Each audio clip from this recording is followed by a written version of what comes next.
करते हैं। देखिए, जेडीयू के मुस्लिम नेताओं ने पटना में प्रेस कॉन्फ्रेंस किया और वक्फ बिल पर पार्टी का स्टैंड क्लियर किया।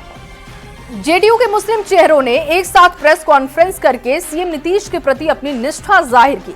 जेडीयू प्रवक्ता ने बताया कि जेडीयू ने जेपीसी के 5 सुझाव जो उन्होंने दिए थे वो मान भी लिए गए और सभी सुझाव मान लेने के बाद जेडीयू ने वक्फ संशोधन विधेयक का समर्थन किया है। आपको रिपोर्ट दिखाते हैं और उसके बाद इस खबर को विस्तार से समझाएंगे।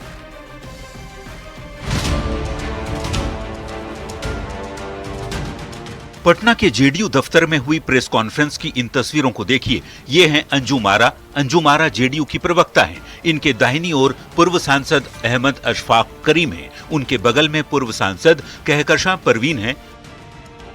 अंजुम आरा की बाईं तरफ जेडीयू अल्पसंख्यक प्रकोष्ठ के अध्यक्ष अशरफ अंसारी हैं।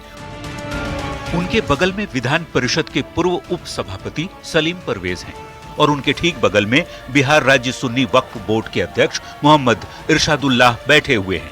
इसके अलावा जेडीयू की इस प्रेस कॉन्फ्रेंस में एमएलसी गुलाम गौस, अफाक अहमद खान और खालिद अनवर के साथ ही मास्टर मुजाहिद आलम और अब्दुल कयूम अंसारी जैसे जेडीयू के बड़े मुस्लिम चेहरा शामिल थे।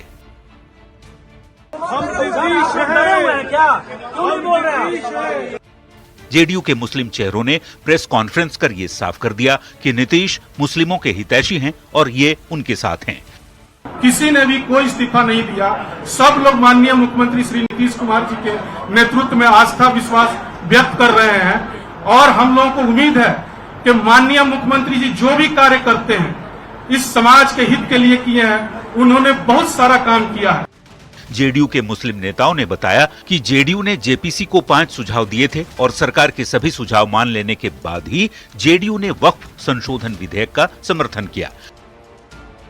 5 सुझाव हम लोगों ने दिया था जेपीसी के समक्ष और वो 5 सुझाव बिल में इनकॉर्पोरेट बिल में उसको लाया गया तो हमारी पार्टी ने समर्थन दिया। प्रेस कॉन्फ्रेंस खत्म होने के बाद जेडीयू दफ्तर के बाहर भी इन मुस्लिम नेताओं ने साफ कहा कि वो नीतीश कुमार के साथ हैं। कोई नाराज नहीं है। सब लोग जनता दल यूनाइटेड के सिपाही जनता दल यूनाइटेड के माननीय नीतीश कुमार जी के साथ हैं। मेरे नेता आदरणीय नीतीश कुमार जी हैं। नीतीश कुमार जी का जो भी सुझाव था वो उन्होंने दिया और मैं नीतीश कुमार के साथ खड़ा हूँ। आपको बता दें कि वक्फ संशोधन बिल पर जेडीयू ने सरकार को समर्थन दिया है। दोनों ही सदनों में जेडीयू के सांसदों ने बिल के पक्ष में वोट किया। बिल पास होने के बाद से ही जेडीयू के कुछ मुस्लिम नेताओं की नाराजगी की बात कही जा रही है। प्रेस कॉन्फ्रेंस की तस्वीरों ने अब सब कुछ साफ कर दिया। न्यूज़ 18 के लिए पटना से आनंद अमृतराज के साथ ब्यूरो रिपोर्ट। तो रिपोर्ट आपने देखी और अब आपको खबर समझाते हैं विस्तार से। देखिए, वक्फ संशोधन बिल पर जेडीयू ने सरकार का साथ दिया, जिसके साथ पार्टी के कुछ नेताओं ने इस्तीफा भी दिया और ये कहा जाने लगा कि जेडीयू के मुस्लिम नेता नाराज हैं। इस कयासबाजी के बीच जेडीयू के मुस्लिम नेताओं की प्रेस कॉन्फ्रेंस हुई और पार्टी से नाराजगी की बातों को खारिज कर दिया गया। नेताओं ने कहा कि नीतीश में ही उनकी निष्ठा है और वो वक्फ बिल पर पार्टी के स्टैंड के साथ हैं। अब ये जानना जरूरी है कि प्रेस कॉन्फ्रेंस में कौन कौन से नेता शामिल हुए थे और उनका पार्टी या बिहार की राजनीति में क्या कद है। तो आइए इसे भी विस्तार से समझते हैं। जेडीयू के प्रेस कॉन्फ्रेंस में पूर्व सांसद अहमद अशफाक करीम पहुंचे थे। पूर्व सांसद कहकशां परवीन और इसके साथ ही विधान परिषद के पूर्व उप सभापति सलीम परवेज भी शामिल हुए थे।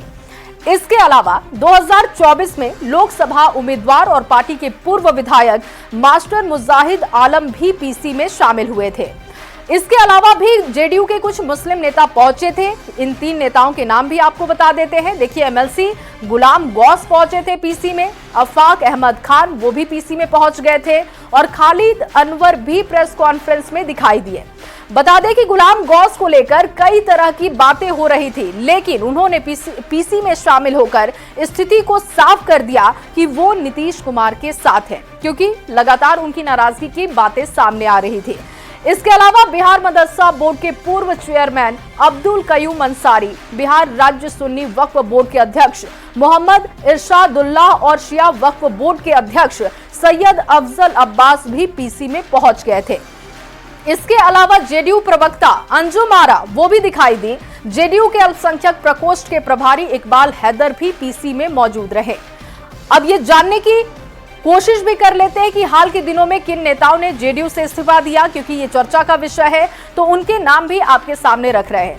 देखिए, राजू नैयर, मोहम्मद नवाज मलिक, कासिम अंसारी और मोहम्मद तरबेज सिद्दीकी अली के साथ कुछ और नेता हैं जिनके इस्तीफे देने की खबर सामने आ रही है, लेकिन पार्टी की तरफ से कहा जा रहा है कि इनका कद कोई बहुत ज्यादा नहीं है, इसलिए चर्चा का विषय नहीं होना चाहिए।